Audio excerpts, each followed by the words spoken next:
Welcome to the Music Ed Matters podcast. I'm your host, Dr. Emily Williams Birch, and this podcast, it exists for you. Whether you're a music lover, an educator, a choir member, each week we bring guests to the show to help explore what matters in music.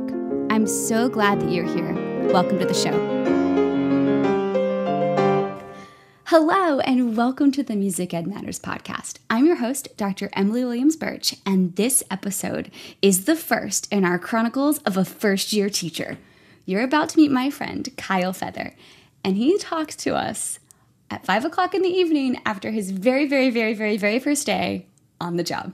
Yes, his first day as a teacher. We talk about what real teaching is like versus being in a student teaching experience, which is still teaching, but we talk about the habitat that you walk into versus the habitat you have to create. Kyle talks about the job that he is working and what it's like, where the challenges are and where the adventures lie at the moment.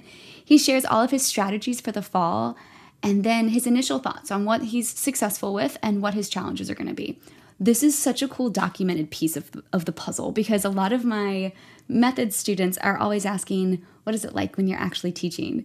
And so to hear Kyle so vulnerably share what it's like to be a first-year teacher and to document it so we can come back. So stay tuned. The Chronicles will go on all year as we see what happens as Mr. Feather takes on his first year of teaching. Of course, this episode is brought to you by our friends over at the Kinnison Choral Company and Kaleidoscope Adventures. You know that I love all that is going on in that world, especially because Kaleidoscope Adventures is hosting a festival in Myrtle Beach with myself and Alex Gardner based on our new book, The Business of Choir. You can find out more, businessofchoir.com. You can also get in contact with me, emilybirch.org/contact. You can join the community and get bonus episodes and have tons of extra stuff over at patreon.com/musicedmatters. But that's enough of the announcements, as Kyle and I call it, the paperwork, the politics, and all the other stuff besides teaching. Let's get into this. Chronicles of a First-Year Teacher, beginning the year, the very first day, with Mr. Kyle Feather. Today on the Music Ed Matters podcast, we are doing the first in what I am so excited about, Chronicles of a First-Year Teacher with my friend Kyle Feather. Hi, Kyle. Hello. I'm so excited. And tell me, what did you do today? Today I had my very first year of teaching. Yeah, like day one, first time ever. Oh my gosh. And Kyle, you're upright. You don't look exhausted at all. No, I am just so exhilarated. It was such an exciting day. Okay, well, let's first pretend this is like a race recap. Mm-hmm. Talk us through the night before. Did you sleep last night? Yes. The only reason I slept last night was because I got no sleep the night before. Yesterday was freshman day. Okay. So with freshman day, we got to meet a bunch of the kids, and then in the evening, I went home exhausted from being all extroverty all day, and I went to sleep, and I woke up super early. I think I woke up at 5 a.m. and was like, I just need to go down to my school and put out as many fires as I can before the school day starts. So just to give you some background, Emmy, our building this year is brand new. So I'm the assistant at Denton High School, and our building's brand new. So pretty much everything has been a few days behind when you'd normally expect it. So moving into the classroom, getting materials, putting up solfege, signs, getting just the class prepared. It's all been kind of crammed into the last 24 to 48 hours. So. Wow. Okay, we're going to come back. Let's go. Let's recap the whole first day. You slept because you didn't sleep the night before because of fires at the new building. What happened when you got to school this morning? Okay, so I got to school. The way that Denton works is we have block classes in the middle of the day for period 2, 3, and 4. And then 1 and 5 on the outside are regular classes. So every day, but 45 minutes. Okay. So I don't have a class first period or second. So those 2 periods were off, and then my first class was third period. So I came to the school. What did you do during your first way? I want to know what you did during it. Were you just twiddling your thumbs, getting excited, or were you putting out fires? I was putting out fires. I had to put up. So we got these Promethean boards. Have you ever heard of a Promethean board? Yes. Okay. That was new technology when I was in college. Well, and it's new to me as well because they don't really have them in colleges from what I've experienced. But Okay. the Promethean boards aren't connected to the internet, so we had to figure out HDMI cables to connect our laptops in. I literally got delivered my computer that I'm supposed to be using for school in the middle of the day today. No. So, so I haven't set any of that up yet. But I was just using my personal computer, and the head director that I'm working with is wonderful, but is kind of an old school teacher. So I was, you're just kind of running technology and stuff. So we were figuring out how to like connect to the internet, how to run slides and stuff. And then just to kind of get through the rest of the day, our third period class, we have a kind of an advanced treble class. Okay. And then our fourth period class, we have a freshman treble, something like that, like ninth grade. And both of those classes were wonderful, but there were just so many moments when in team teaching that one of us is, picking up kids that are coming in late and trying to move them to seats. And you're just trying so hard to be the best you can be in the moment and make a great first impression. And some of that is like exhausting, but I look back on it and I'm just very grateful for the experience. It was really exhilarating for me. Oh, it sounds like you had such a good first day. Okay, so you had a good first day. You're still upright. You're exhilarated at 5 o'clock in the evening after your first day of teaching. Let's do a little bit of background that got you here. Who is Kyle Feather? Why are you a music teacher? And what have you done up to this point? Sure. So up to this point, I have completed a undergrad degree in vocal performance and music education at the University of North Texas. And then before that, I was just inspired to teach choir when I kind of halfway through high school. So I guess I would say I take great pride and great joy in teaching and in sharing music and building skills with students and teaching humanity. And I haven't had the opportunity to really get my hands dirty, to really try something new until today. So it's really hard to perfectly predict what the next semester will look like. I'm sure there's, going to be lots of ups and downs.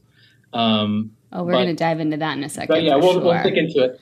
And I guess I should also mention my student teaching placement. Don't know it. We'll go there. I want to ask one more question. Sure. Do you remember your light bulb moment in high school? What was that halfway through high school light bulb that went off? I remember it vividly. Okay, tell us. I was in the choir room, and I was doing what a twerpy high school student would do. Which was essentially bothering my teacher. I think the school day was over. It was a Friday afternoon, and our teacher would had this little club that we'd go to.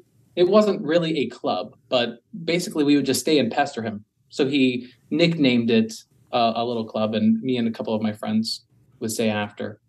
And one time I was just really, really nailing into him, I guess like chastising him on how he was teaching the class. I was like giving him, what I thought was like a better way to present it or to teach something. And he was like,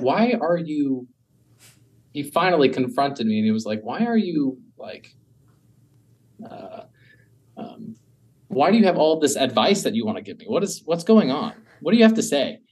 And I guess it was in that moment that I realized, I think I want to be a choir teacher. Like for the longest time, I wanted to, I just saw myself doing like engineering, doing something mathematical. That's kind of how my brain is.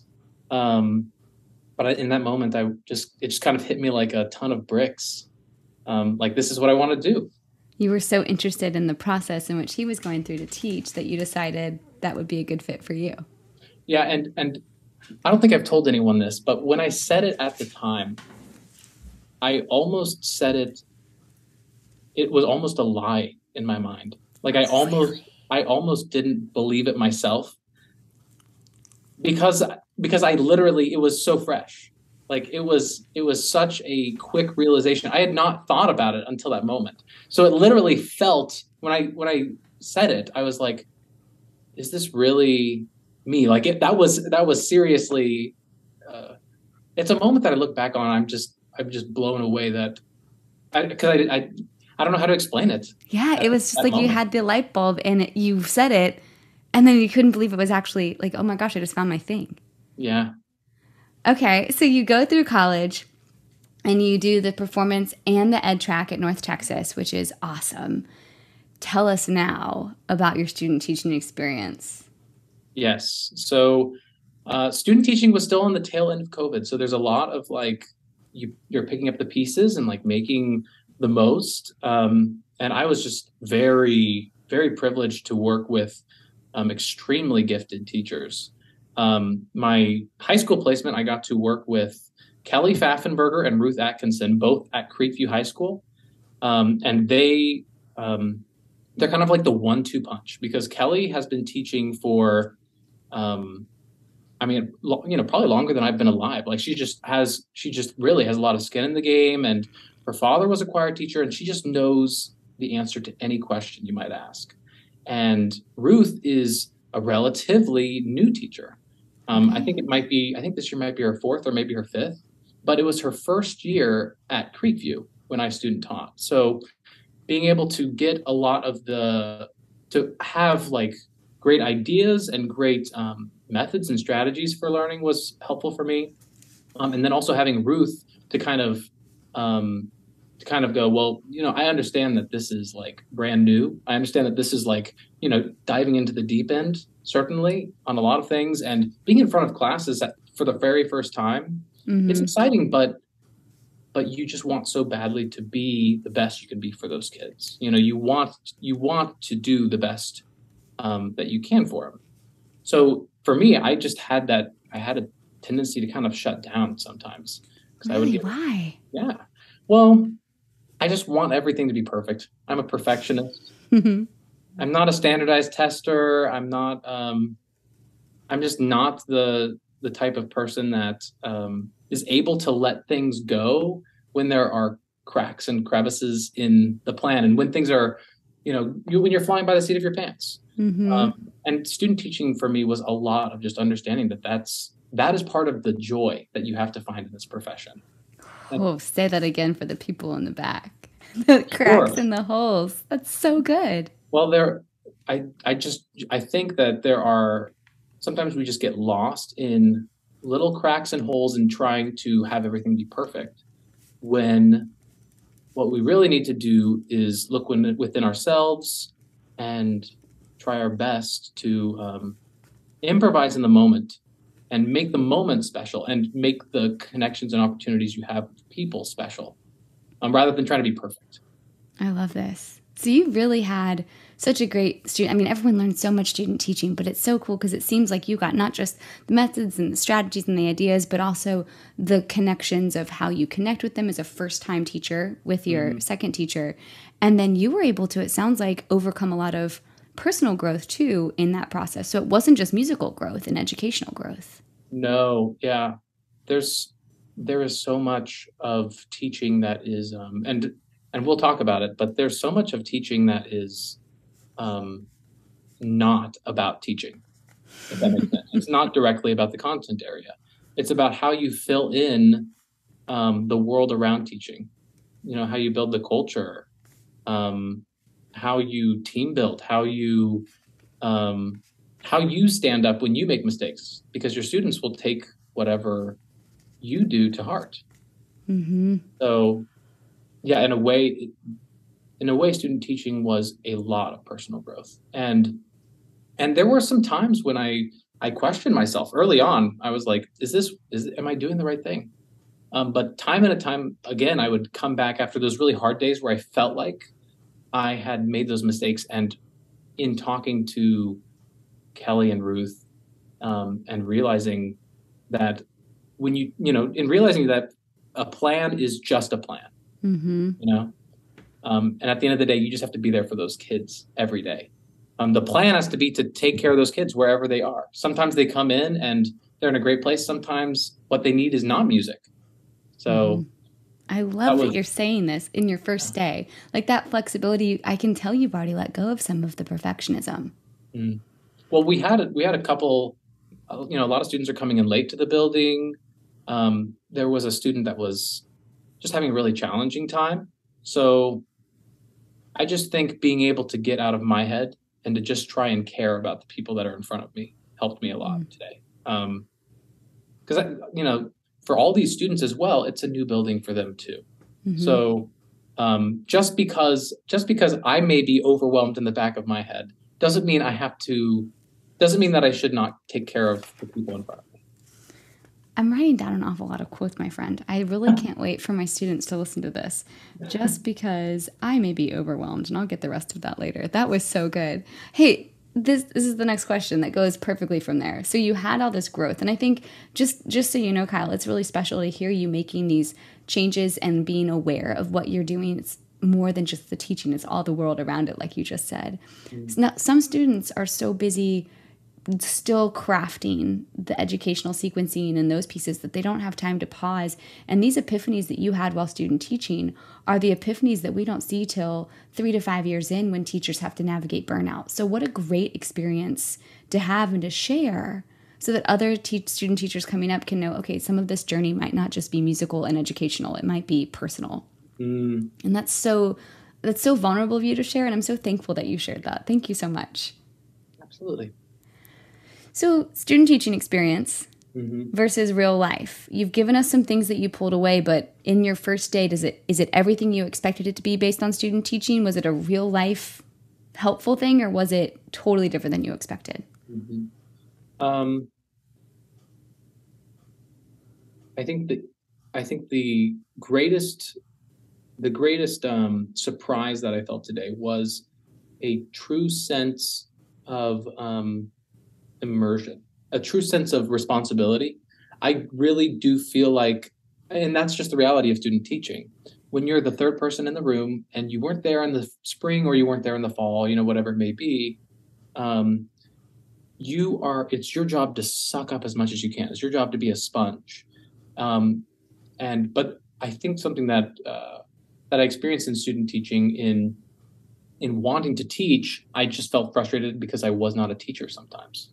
If that makes sense. You know what I mean? Because at the end of the day, you're still like a half student, half teacher. It's kind of a gray area. So I think coming to school today, my biggest excitement throughout the day was feeling like I really did have an impact on the kids that were in front of me. And when I believed that I could have an impact on them, I suddenly could go so much further, if that makes sense. Oh, yeah.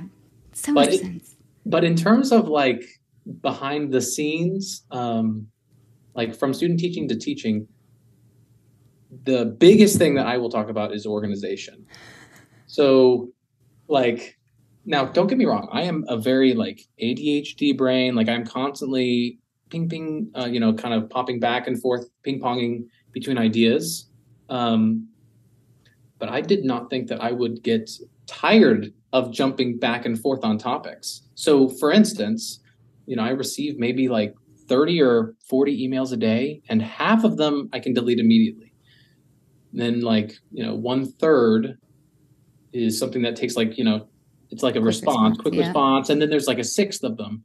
And that 1/6, when you get one, I just want to cry sometimes. It's like one of those, like, you're like reading the email and you're like, okay, so this is like an hour and a half long thing that I need to figure out. I have to do extra training. And I guess what I'm getting to is you're constantly juggling so many balls, and you just have to be comfortable with there being 100 balls in the air.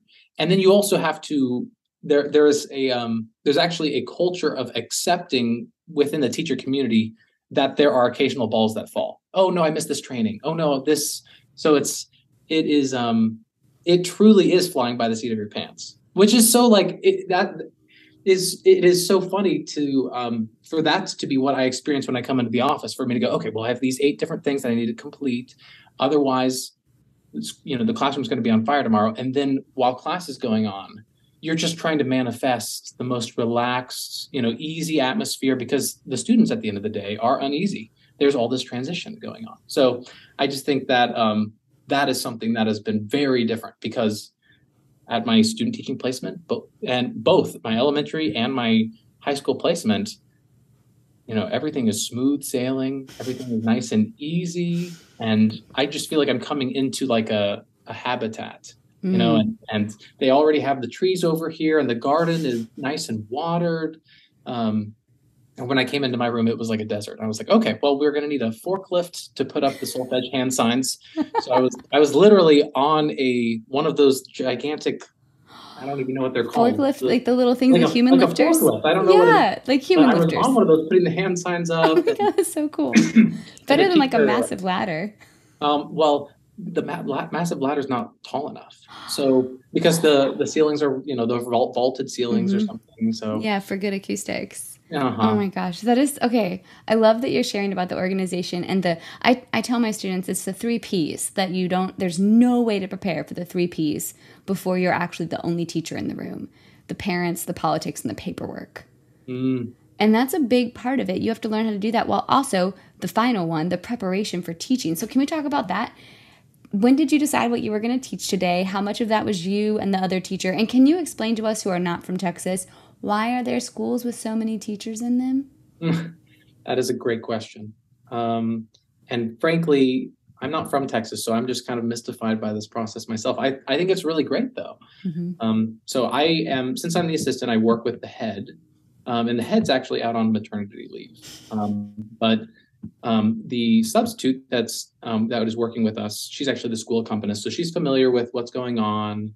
And to get back to it, classes are essentially, I guess it would be called team teaching. We team teach. So there's one teacher that is kind of the name of record teacher, and then there's one that kind of does extra facilitation. So maybe walking around, probing students, writing things on the board, just trying to alleviate and ease the teaching process as much as possible. And fortunately, in this first day, things have gone really smoothly. I have actually been, I've been the secondary teacher in both of those classes, but it's been a pretty even split because she's kind of split it between us so the students are comfortable with us both. Tomorrow on a B day, I'll be taking on a class on my own, and it meets at the same time as what is essentially a varsity mixed ensemble. Okay. So it will be one person to each ship tomorrow for our third class period of the day, which will be a totally different experience. I can't wait to talk about that at some point. Yeah, well, we're going to have to come back and see after we've talked about the Chronicles of getting started, the Chronicles of keeping on going. Making it to the end. Oh, so did you talk about before the students came in? Did you guys talk about who was leading what, all that stuff? Oh yeah. So we literally talked through what the entire class was going to look like the day before. We just kind of chit-chatted.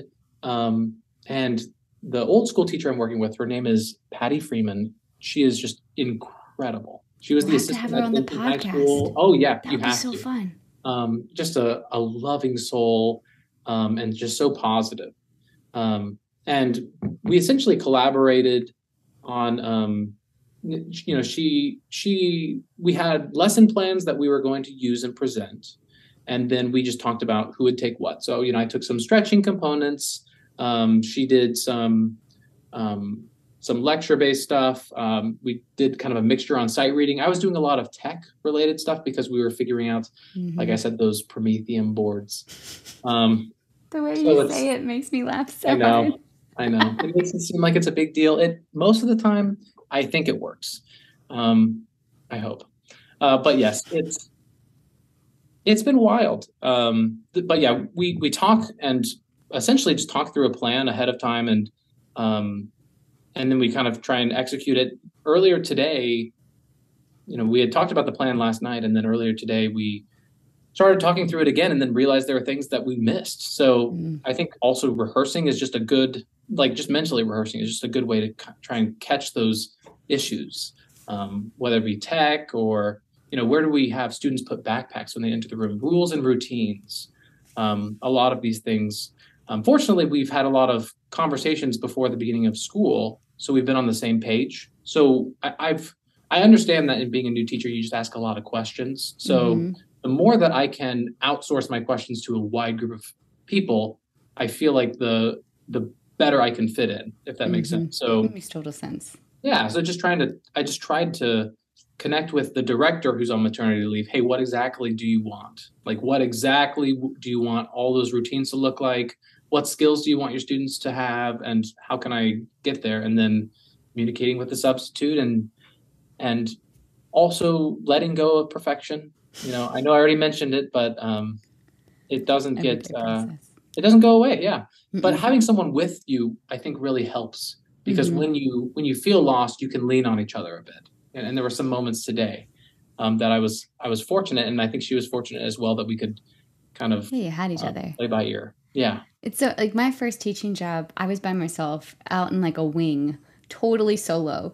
And I had 3 teachers out in that, they weren't in that wing, but they would come check on me. The in-school suspension teacher, one of the PE coaches, and then one of the social studies teachers from around the corner. So they would all take turns checking on me, but it was so much fun because they would also then invite me to their classrooms. Hey, come watch how I do this.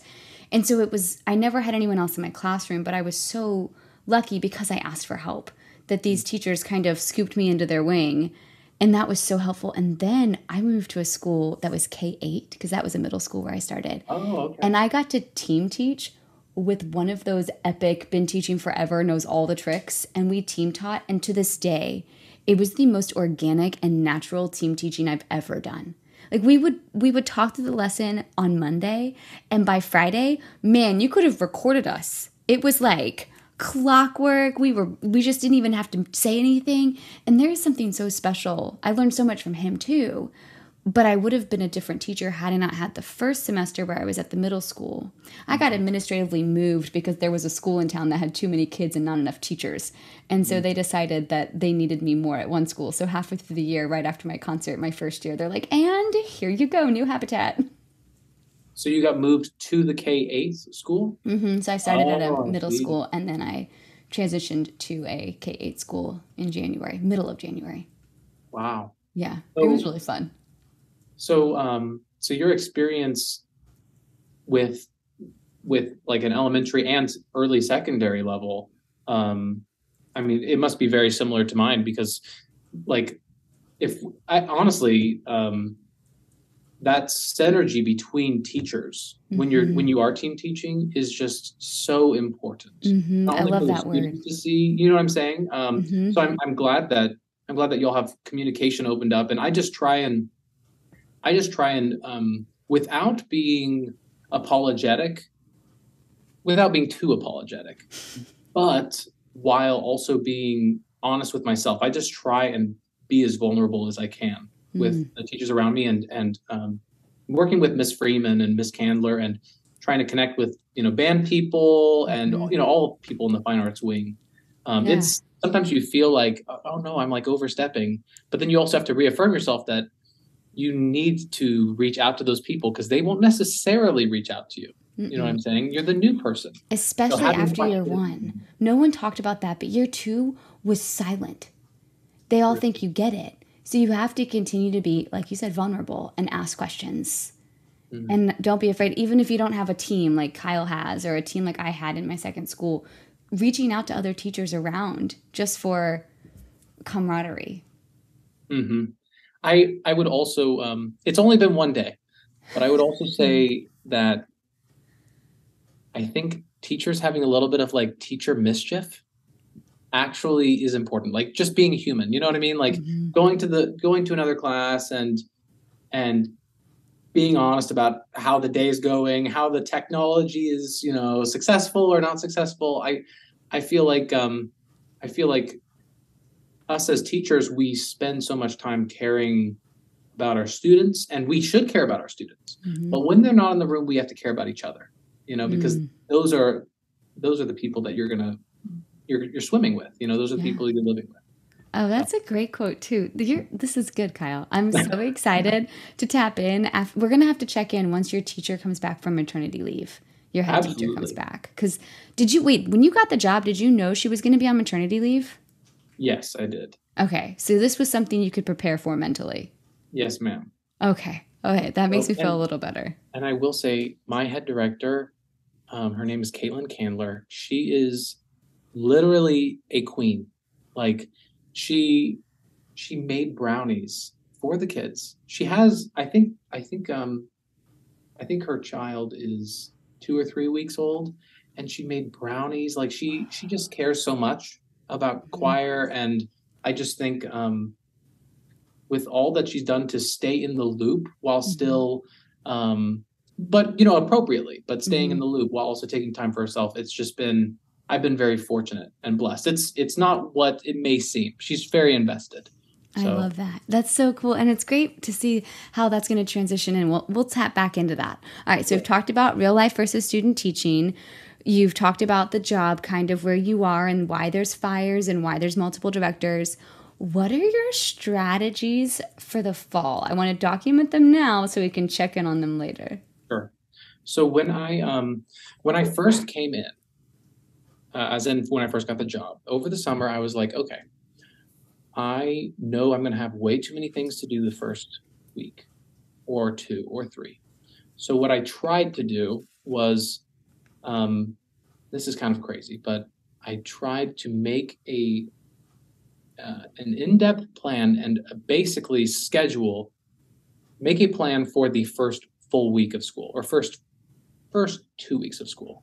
So it's like a lesson plan, like a general lesson plan that is going to be foolproof. So it has timings for when you do warm-ups, when you go to like ensemble skills, when you dive into repertoire, when you talk class logistics. So for me, whether or not that plan gets used, creating something in my head creates kind of a mental scaffold. Because at the end of the day, when you're teaching, you cannot be looking down at your paper and checking what the next step is.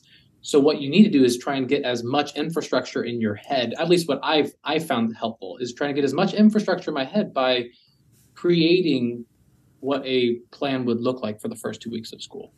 Okay. I also have what is called a teaching resource repository, which is just a weird phrase. Very fancy. I know, it's very fancy. It's just a weird phrase to describe a brain dump.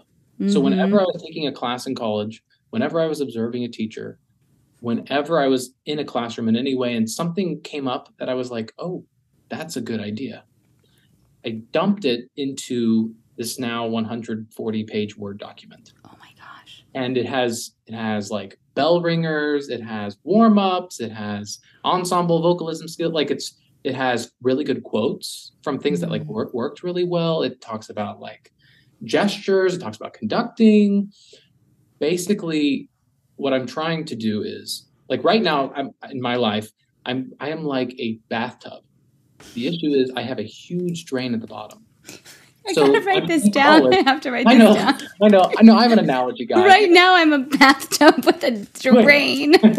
Hear me out. I'm like a bathtub with a huge drain at the bottom. And college is like dumping knowledge into my bathtub head.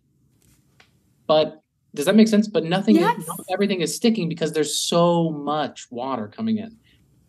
So what I'm trying to do is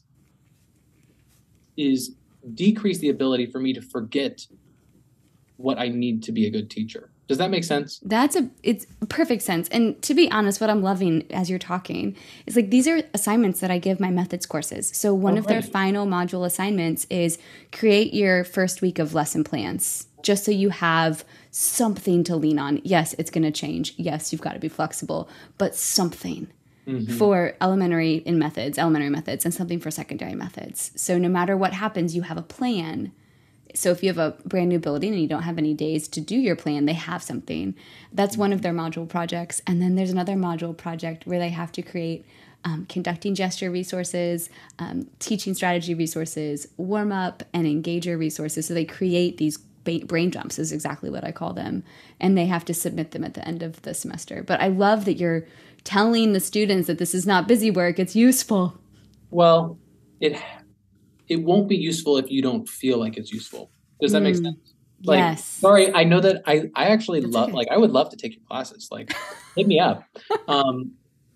But truthfully, what works for me doesn't necessarily work for everyone. You want something that you want your students to, I don't know. I guess what I'm saying is like, I am someone that makes crazy notes and stuff because that's so helpful for me. It helps me to go, oh, this activity is only going to last 17 minutes and we have 38 minutes left. Mm-hmm. You know what I'm saying? Mm-hmm. So it gives you the ability to go, okay, so we need 21 more minutes. What are we going to put?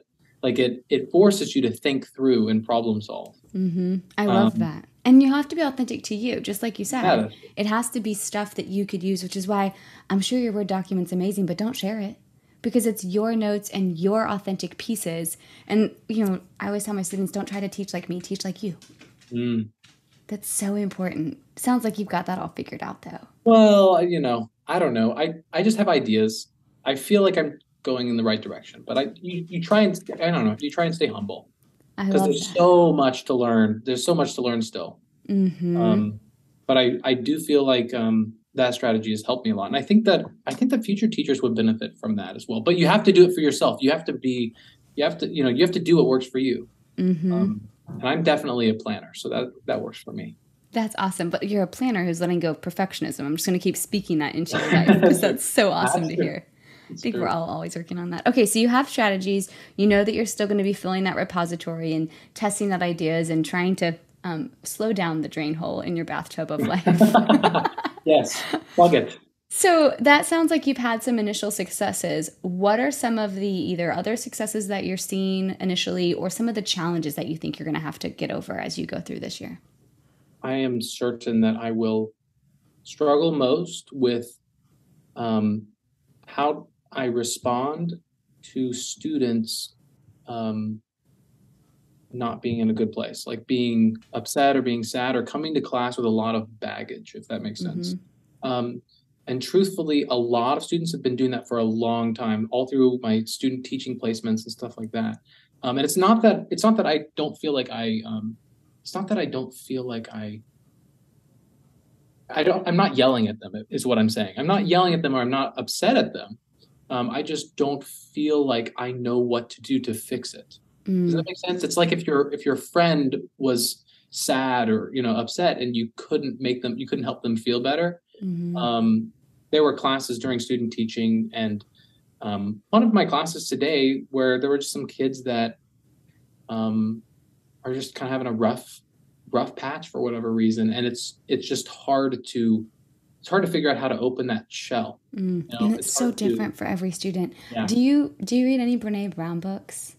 I actually do not. I've not read any of her stuff, but I've heard so much of it. She talks a lot about vulnerability, which is why I thought maybe you've read it, because you speak in a language that is similar to some of the things that she talks about in Daring Greatly and Braving the Wilderness and those. But there's a book, her most recent book is Atlas of the Heart.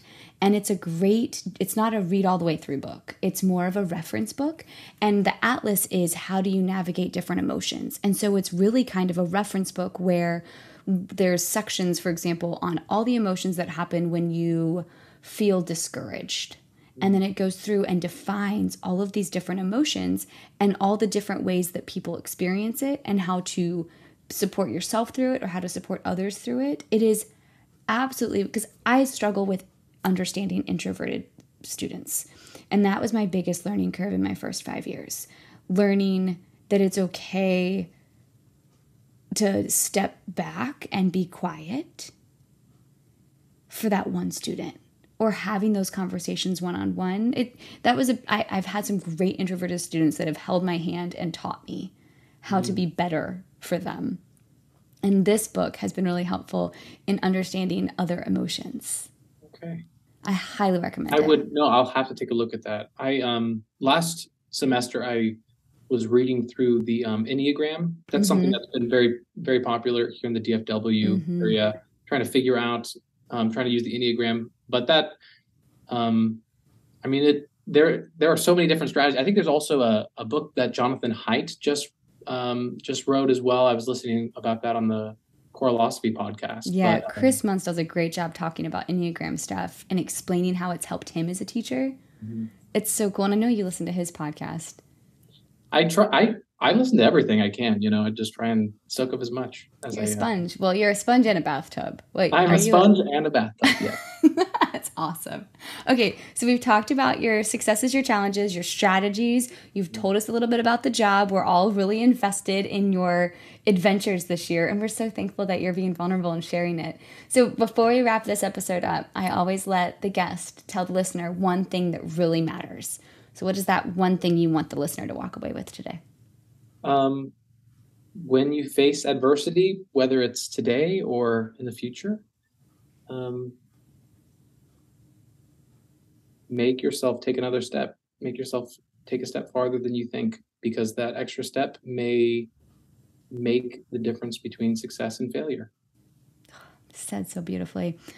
I have quite a lot of quotes here, my friend, first year teacher on their first day. I cannot wait to share this episode. Thank you so much for doing this, and we will schedule the next one when your head teacher is back from maternity leave. I would love that. And maybe I can find some way to include her in. I don't know if I don't know if totally. Enjoy, but... Well, we need to do one with you and your substitute teacher who's the accompanist.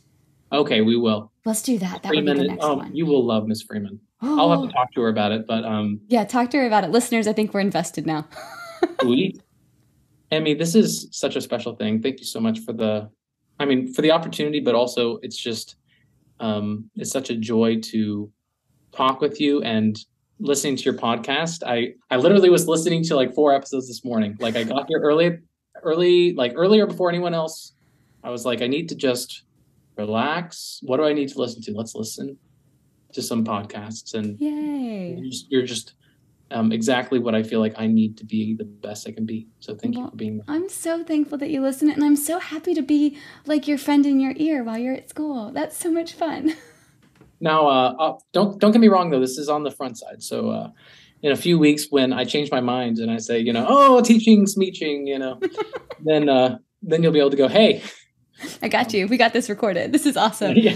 Well, thank you. Be in touch. Will do. I am a bathtub with a drain hole. That right there was my favorite moment, because what a great visualization. After the conversation, when we stopped recording, Kyle and I talked a little bit further because he's just such a great friend.